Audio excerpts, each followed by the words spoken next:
श्याम सुंदर श्री कृष्ण अब द्वारका को प्रस्थान करने वाले हैं। महाराज युधिष्ठिर ने श्याम सुंदर श्री कृष्ण को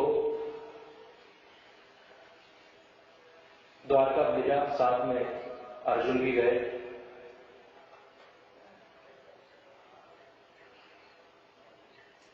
श्याम सुंदर श्री कृष्ण ने कहा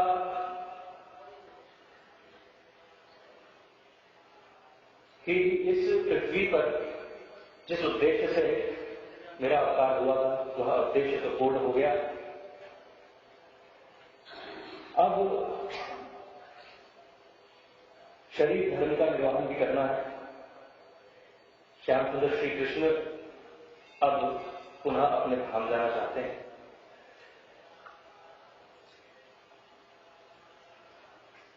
एक भूमिका बनाई श्याम सुंदर श्री कृष्ण ने। यदुवंशियों ने प्रभास तीर्थ में जाकर के और तीर्थ में संतों का सत्संग किया। सभी लोग गए वहां पर श्याम सुंदर श्री कृष्ण के पुत्रों के द्वारा ही ऋषि के अपमान हुआ। उस अपमान स्वरूप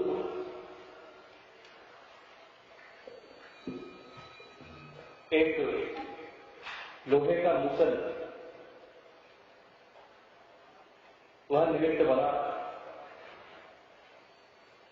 आगे उस प्रभास क्षेत्र में ही, प्रभास तीर्थ में ही जितने भी यदुवंशी थे उन्होंने वारुणी का सेवन किया, मदिरा पान किया।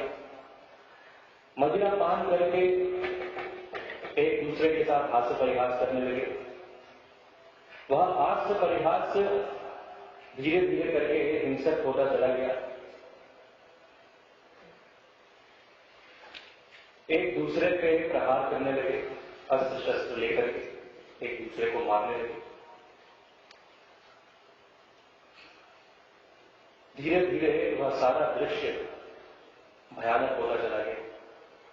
श्याम सुंदर श्री कृष्ण भी बैठे हुए थे वहां पर, अर्जुन भी थे।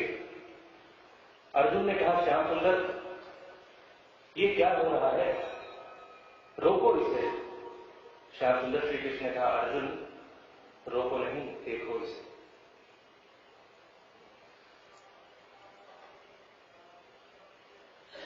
ये मेरी लीला है। श्याम सुंदर श्री कृष्ण प्रसन्न है, योग मुद्रा में बैठे हुए हैं। यदुवंशियों का संहार हो रहा है। एक दूसरे को सभी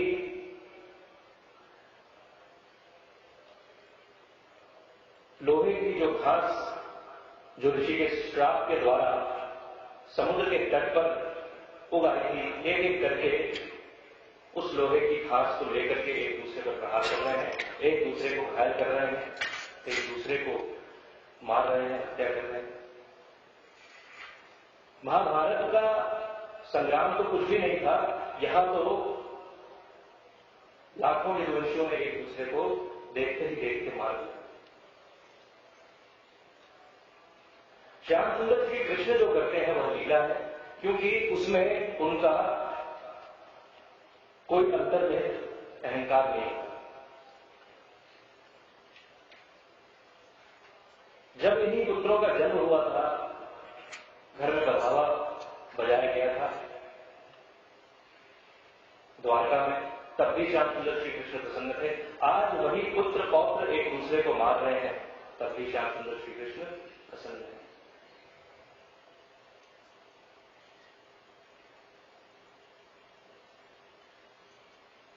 श्याम सुंदर श्री कृष्ण का किसी विशेष व्यक्ति, किसी परिस्थिति से कोई मोह, कोई आसक्ति नहीं। जो आसक्ति शून्य है वही परमात्मा है।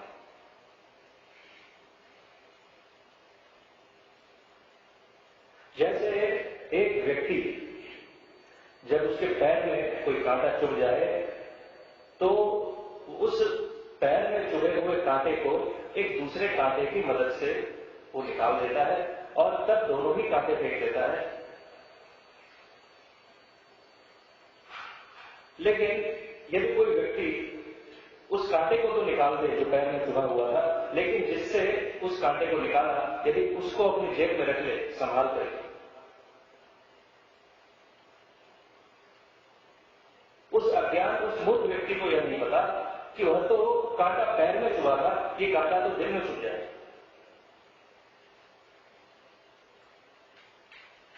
श्याम सुंदर श्री कृष्ण इस पृथ्वी के छाती में गड़े हुए एक एक कांटे को निकालते चले जाते हैं। इसी उद्देश्य के लिए कंटक रूपी वह शरीर धारण करते हैं कांटे के समान, और इसी शरीर के माध्यम से एक एक कांटा निकालते चले जाते हैं। कौरवों का संहार किया, बचपन से लेकर के एक एक असुर का वध किया, कंस का वध किया, शिशुपाल का वध किया, सभी कौरवों का वध किया, यदुवंशियों का संहार कराया, एक एक कांटे निकालते चले गए। अंत में उस कंटक रूपी शरीर को स्वयं भी परित्याग कर दिया। उद्देश्य पूरा हो गया, दोनों ही कांटे निकाल के फेंक, एक भील को माध्यम बनाया,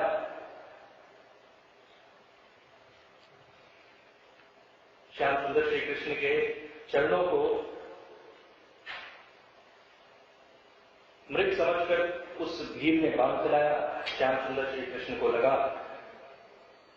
अब श्याम सुंदर श्री कृष्ण अपने धाम को जाना चाहते हैं। अर्जुन ने देखा यह दृश्य, सभी ने देखा, अर्जुन भावुक हो गए। दारुक को उपदेश दिया। श्री कृष्ण ने कहा सभी माताओं को, महाराज उग्रसेन को, सबको यह आदेश दो कि द्वारका का तुरंत परित्याग कर दें, क्योंकि मेरे जाने के बाद समुद्र द्वारका को डुबो देगा। माताओं को, पिताओं को, सबको यह सूचना दी गई। सबने द्वारका का परित्याग किया। अब श्याम सुंदर श्री कृष्ण जाने को हुए। जाते जाते श्याम सुंदर श्री कृष्ण ने सोचा कि संपूर्ण पृथ्वी का भार को मैंने हर लिया, लेकिन अर्जुन का गांडीव कहीं मेरे जाने के पश्चात पृथ्वी पर यही संकट का कारण न बन जाए। तो पुनः एक लीला की श्याम सुंदर श्री कृष्ण ने अर्जुन को कहा, अर्जुन मेरी सभी रानियों को तुम द्वारका से हस्तिनापुर सुरक्षित पहुंचा देगा।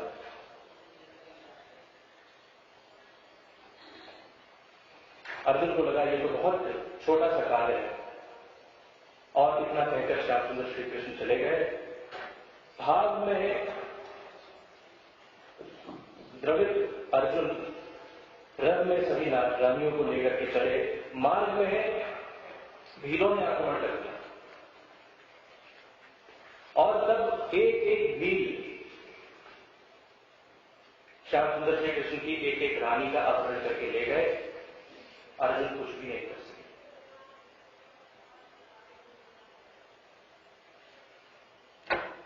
वही गांडीव, वही बाण, वही अर्जुन, भीलन क्रिया हर गई, वही धनुष, वही बाण। गांडीव में जो शक्ति थी वह तो श्याम सुंदर श्री कृष्ण की थी। श्याम सुंदर श्री कृष्ण गए, गांडीव शिथिल हो गया, निष्क्रिय हो गया, और भील के रूप में भी श्याम सुंदर श्री कृष्ण ही आए। भीलों का रूप धारण करके श्याम सुंदर श्री कृष्ण की राज रानियां हैं, उनको उनके अतिरिक्त कौन ले जा सकता है? श्याम सुंदर श्री कृष्ण ने ही भीलों का रूप धारण किया, और अर्जुन से युद्ध करके छोटी छोटी धनुही से, जैसे भील शिकार करते हैं, ऐसे छोटे छोटे धनुष बाण लेकर के आए, और अर्जुन को, उस गांडीवधारी अर्जुन को परास्त करके एक एक रानियों का अपहरण करके ले गए। अर्जुन कुछ न कर सके, खाली हाथ हताश अर्जुन हस्तिनापुर। सारा रहस्य समझ में आ गया। महाभारत।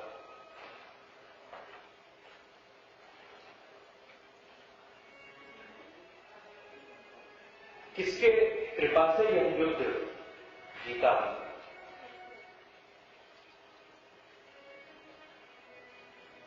किसकी शक्ति थी हमारे जीवन में? किसकी प्रेरणा?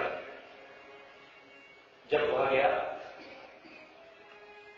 तो सब कुछ चला गया हमारे। एक समय था महाभारत की रणभूमि में वही गीता का ज्ञान है, वही श्यामसुंदर श्री कृष्ण है। जब अर्जुन से गांडीव छूट रहा था तब श्री कृष्ण ने कहा, अर्जुन संभालो इस गांडीव, युद्ध करो।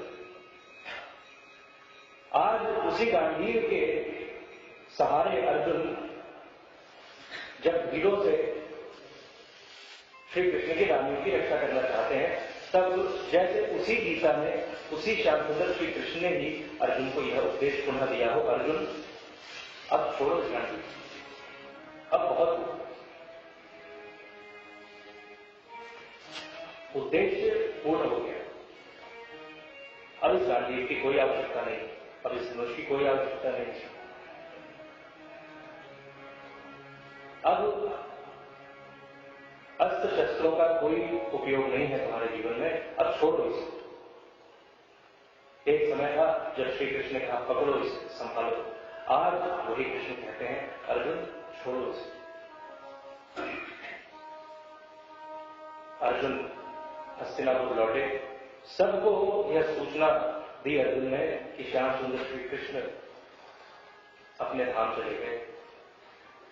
युधिष्ठिर, भीम, नकुल, सहदेव, सभी, द्रौपदी माता कुंती, सबने सुना यह समाचार, सब मूर्छित होकर गिर पड़े।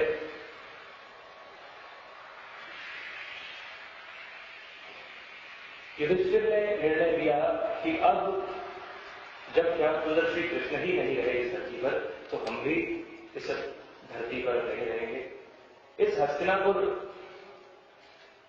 सिंहासन पर अब हमें बैठने की कोई इच्छा नहीं। समस्त राज चिन्हों का परित्याग किया, राजकीय वस्त्र सब उतार दिए, सभी आभूषण उतार दिए, कौपीन धारण किया पांचों पांडवों ने और स्वर्ग की ओर प्रस्थान किया।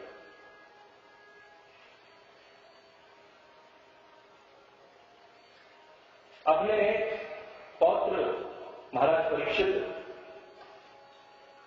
उनको अभिषिक्त कर दिया हस्तिनापुर के राज सिंहासन पर।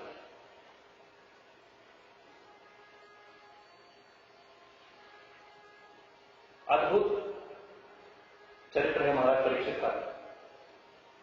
श्यामसुंदर श्री कृष्ण का ही कृपा प्रसाद महाराज परीक्षित है।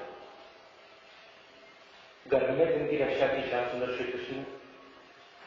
महाराज परीक्षित का जब जन्म हुआ तो जन्म के पश्चात महाराज परीक्षित रोए नहीं।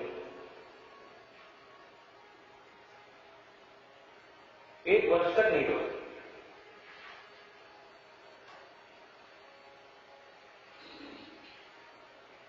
जिस किसी भी की गोद में माता कुंती महाराज परीक्षित को दे देती तो एक तक उसको देखते रहते, जैसे उसका परीक्षण ले रहे हैं, जैसे पहचानने की कोशिश कर रहे हैं कि इनमें से वह कौन है जिसके दर्शन मुझे मेरी मां के गर्भ में हुए।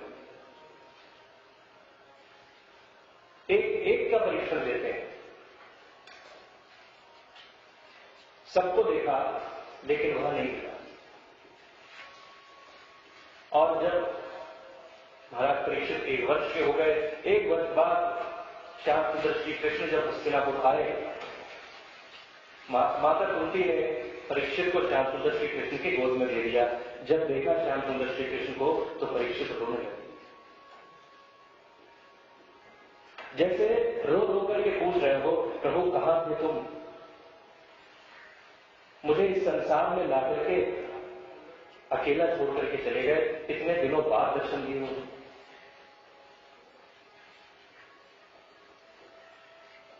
तब महाराज परीक्षित रोने लगे। महाराज परीक्षित के जन्म का बतावा बजा, सबने खुशियां मनाई।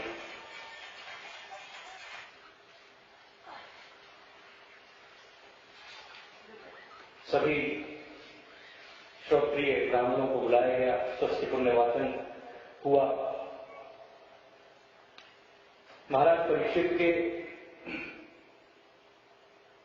जन्म के विषय में सभी ब्राह्मणों ने महाराज परीक्षित की जीवन की भविष्यवाणी करके युधिष्ठिर जी को बताया। अद्भुत जन्म है इस बालक का, साक्षात आपके कुल का दीपक ही है। अर्जुन के समान ही पराक्रमी होगा। अर्जुन और सहस्त्रार्जुन दोनों ही अर्जुन के समान पराक्रमी होगा, धनुर्धारी होगा। महाराज युधिष्ठिर के समान धर्मनिष्ठ होगा। अपने दादा दादी के समान गदाधारी भी होगा। पितरों के समान सहिष्णु होगा, समुद्र के समान दुस्तर होगा, पृथ्वी के समान दुधर्ष होगा, आदि आदि बहुत सी भविष्यवाणियां थी। और फिर एक बात बताई महाराज परीक्षित के संदर्भ में, कुंडली में जो 8वां स्थान है, आयु स्थान, वह देखा तो कुछ शंका हुई। बताया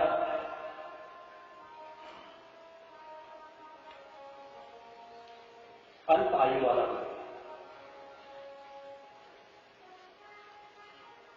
ऋषियों का अपराध हो जाएगा आपके इस पौत्र के द्वारा और मृत्यु दंड का श्राप मिलेगा इसे। लेकिन यह श्राप ही इसके जीवन का सबसे बड़ा वरदान साबित होगा।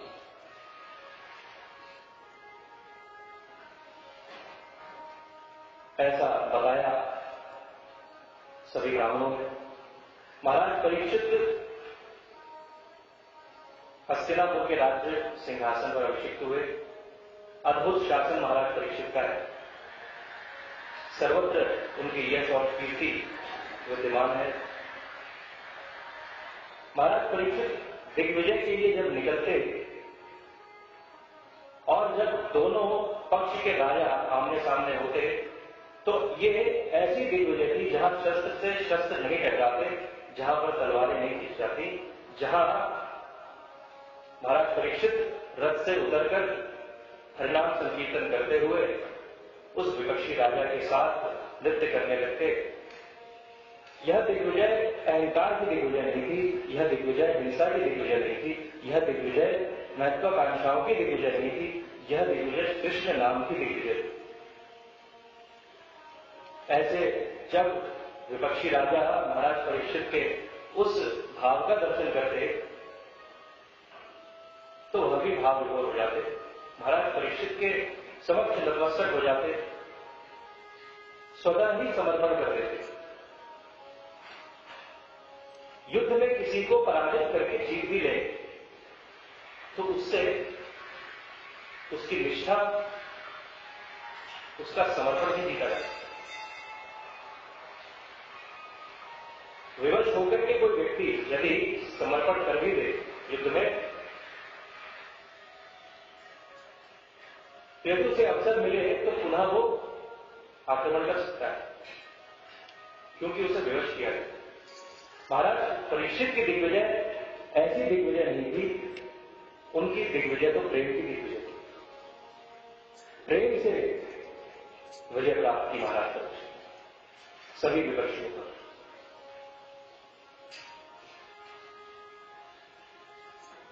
ऐसा चरित्र महाराज परीक्षित का हुआ।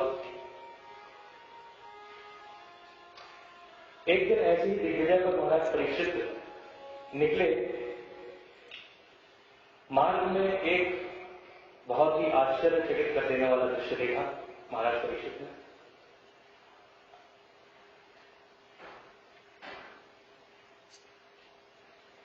महाराज परीक्षित ने देखा कि एक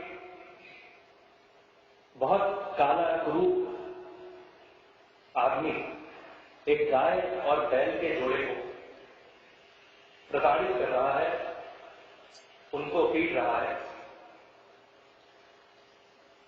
नेत्रों से आंसू बह करके उसके पूरे शरीर को भिगो रहे हैं। वह जो बैल है उसके 3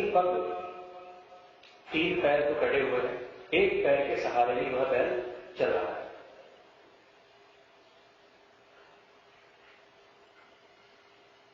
यह बहुत प्रतीकात्मक दृश्य है। इसको प्रत्यक्ष रूप से भी ना समझ के इसको परोक्ष रूप से समझा जाए तब बात समझ में आ सकती है। गाय प्रतीक है पृथ्वी की। पृथ्वी को गाय बताया गया हमारे शास्त्रों में। बैल है धर्म। पृथ्वी वो है जो धर्म को धारण करती है, इसलिए गाय के साथ बैल को दिखाया गया। बैल के जो 4 पैर हैं वो हमारे धर्म के 4 स्तंभ हैं, जिन पर हमारा धर्म टिका हुआ। सत्य, शौच, तप और दया, 4 स्तंभ हैं। वह जो काला करूप पुरुष जो उस गाय और बैल के जोड़े को प्रताड़ित कर रहा है वह कलयुग।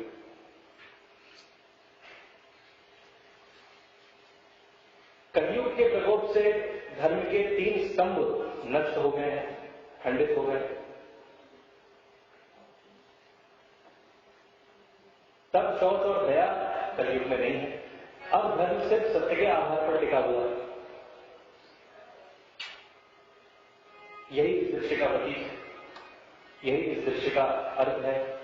जब देखा यह दृश्य महाराज परीक्षित ने, तो उस पुरुष को महाराज परीक्षित ने डांटते हुए पूछा, कौन हो तुम? मेरे इस राज्य में इस तरह ऐसे निरीह पशुओं को प्रताड़ित कर रहे हो, तुम्हें पता नहीं ये अपराध है? उस पुरुष ने कहा, महाराज मैं कली हूं और यही मेरा स्वभाव है, मैं ऐसा ही हूं, मैं यही करता हूं।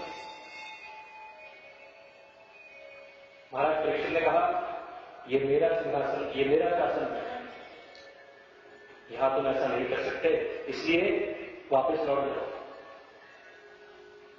रिटर्न हो जाओ। कलयुग ने कहा, महाराज मैं कैसे रिटर्न हो जाऊं, अब तो मेरे टर्न है। रिटर्न तो आपको होना पड़ेगा। महाराज परीक्षित ने धनुष में बाण का संधान कर लिया। तब कलयुग ने कहा, महाराज ऐसे बात नहीं बनेगी, क्योंकि आप कितना भी प्रयास करते हैं लेकिन आप मुझे मार नहीं सकते। भले ही शासन आपका क्यों ना हो, लेकिन समय अब मेरा है और समय से अधिक कोई बलवान होता नहीं, तो आप समय से युद्ध नहीं कर सकते, समय को आप पराजित नहीं कर सकते। इसलिए महाराज धनुष से बाण को वापस उतार दो। सीधे तरह से कुछ बात करो तब तो समाधान निकले। महाराज परीक्षित को बात की गंभीरता समझ में आई और तब महाराज परीक्षित ने पूछा उस कलयुग से कि क्या चाहते हो। उस कलयुग ने कहा महाराज परीक्षित को, महाराज मैं आपसे बहुत प्रसन्न हूं, आपके शासन से, आपकी व्यवस्था से, इसलिए मैं आपकी व्यवस्था को भंग नहीं करना चाहता। जब तक आप पृथ्वी पर हैं तब तक मैं प्रतीक्षा करूंगा, लेकिन तब तक मुझे रहने के लिए कोई स्थान दे दीजिए जहां मैं रह सकूं। आपके जाने के पश्चात तभी मैं इस पृथ्वी का शासन अपने हाथों में लूंगा। महाराज परीक्षित ने उसको 4 स्थान दिए। कलयुग को रहने के लिए। द्यूतं पानं स्त्रिहसूना यत्रा धर्मश्चतुर्विध।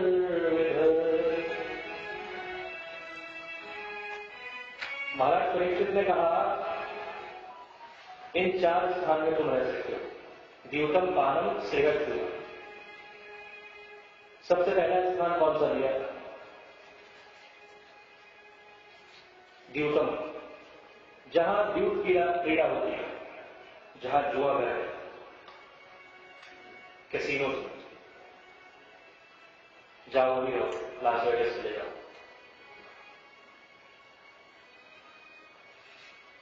जहां असत्य,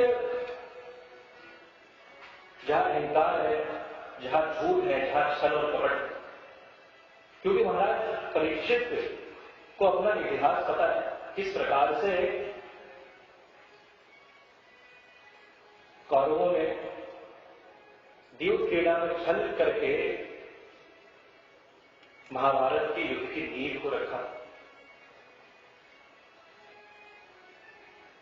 तो जहां असत्य है, जहां छल है, जहां कपट है, वह स्थान द्यूतम, जुआ है। पानम, मदिरालय, जहां शराब है, जहां शराब है वहां मद है, व्यसन है।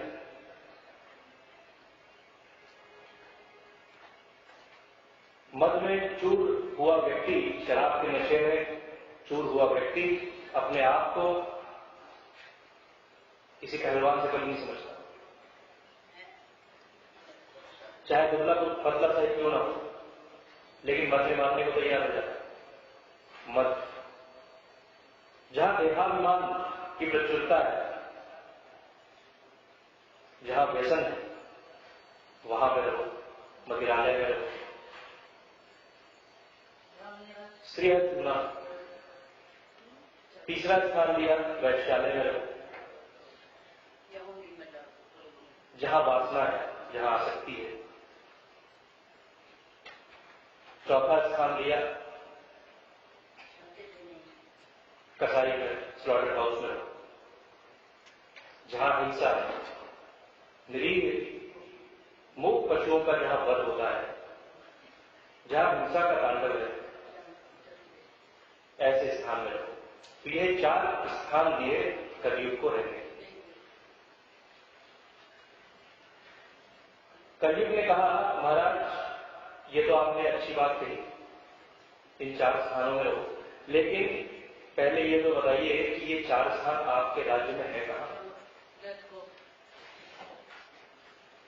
इसका अर्थ ये हुआ कि महाराज परीक्षित के राज्य में ये 4 स्थान नहीं।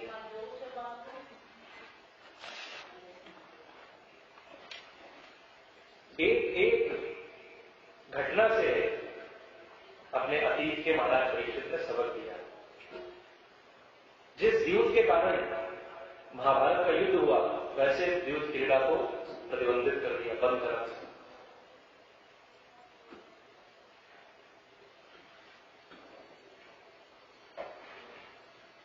कोई मदिरालय नहीं, कोई वैश्यालय नहीं, कोई स्लॉटर हाउस नहीं, कोई कसाई खाने नहीं, कुछ भी नहीं है, ये 4 स्थान है ही। तब पुनश्च यात्मानाय जात रूपो मदद प्रभु, तब कलयुग के बार बार आग्रह करने पर 5वां एक स्थान दिया, जात रूपो मदद प्रभु, यानी स्वर्ण में रहो। स्वर्ण का अर्थ हुआ यहां पर धन, धन में रहो।